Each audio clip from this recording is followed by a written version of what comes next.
Në historinë e Partisë Demokratike ka një njeri që u themelua bashkë me të dhe u përjashtua prej saj, që i dha lëvizjes trurin ekonomik dhe mori si shpërblim mërgimin politik. Gramoz Pashko ishte ndër themeluesit më të përgatitur të së djathtës shqiptare, i vetmi politikan i asaj periudhe që fliste rrjedhshëm gjuhën e ekonomisë së tregut dhe njëkohësisht antagonisti i madh i Sali Berishës. Marrëdhënia mes tyre e përcaktoi karrierën e tij në një farë mënyre, edhe fatin e së djathtës. Ai përfaqësonte rrugën liberale e teknokratike që humbi, ndërsa fitoi stili i një lideri të vetëm.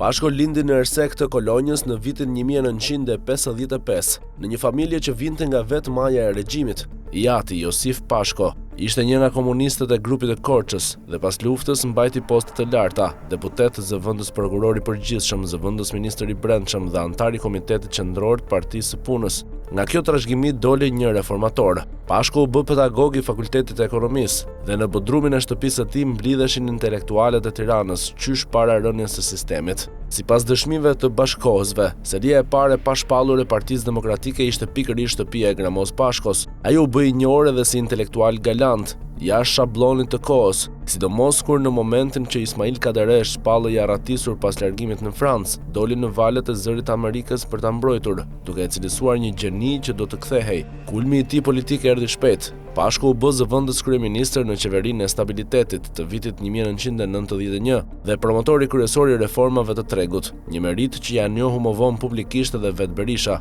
Në atë kohë ai lëvizte në qarqen ndërkombëtare me një takim të fshehtë me kryeministrin italian Giulio Andreotti në Rom, ndërsa sipas rrëfimit të bashkëshortes së tij pas vitit 92, ai u përgjua nga shiku. Ishte njeriu që i jepte së djathtës kredibilitet ekonomik dhe perëndimor, por edhe njeriu që nuk pranonte të mbetej në hije. Pikërisht kjo e çoi atë në përplasje. Ambicia e Pashkos për të drejtuar Partinë Demokratike u ndesh ball për ball me Berishën dhe humbi. Vite më vonë ai vetë korrigjonte çdo që thoshte se u largua nga partia. Në një intervistë të vitit 94, ai këmbguli se nuk kishte larguar, por e kishin përjashtuar, dhe se partia që kishte themeluar ishte shndruar në një sfinks.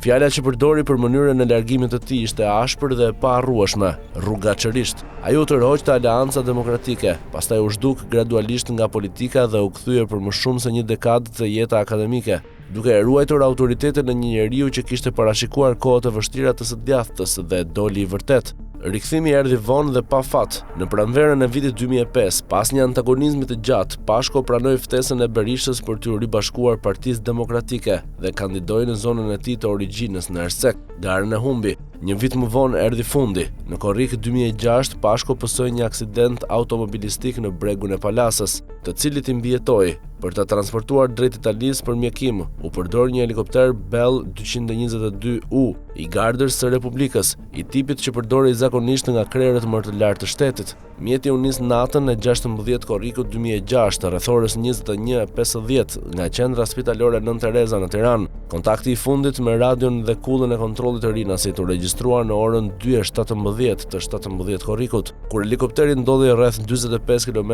në perëndim të Durrësit, në lartësinë 1000 metra mbi det, para se të zhdukej befas nga radari. Bashkë me Gramoz Pashkon, humbën jetën i biri 24 vjeçar, Rubeni, mjeku Aleksandër Baloi, inxhinieri i fluturimit Qemal Koni dhe pilotët Vangel Çondi e Demush Heba. 6 jetë në një natë të vetme. Për shkakun e tragjedisë u ngritën disa hipoteza, nga një defekt teknik te gabimi njerëzor, por piloti Çondi e kishte drejtuar atë helikopter për rreth 15 vjet dhe një nga ish komandantët e regjimentit ka shprehur bindjen se shkaku ishte një vorbull ajrore që nuk u la pilotëve mundësi të rikaplin kuotën e fluturimit, duke përjashtuar gabimin njerëzor. Më 22 korrik 2006, Ministria e Mbrojtjes së Italisë konfirmoi gjetjen e një objekti metalik në thellësinë 1024 metra në Adriatik. Rreth aksidentit ka qarkulluar ndër vite dhe hamendja e dorës së njeriut, por asnjë provë nuk e ka mbështetur këtë version dhe e vërteta më afërt mbetet ajo e një fluturimi nate fatal mbi një det të trazuar. Ajo që humbi Shqipëria atë natë nuk ishte thjesht një ekonomist, ishte një rrugë e mundshme.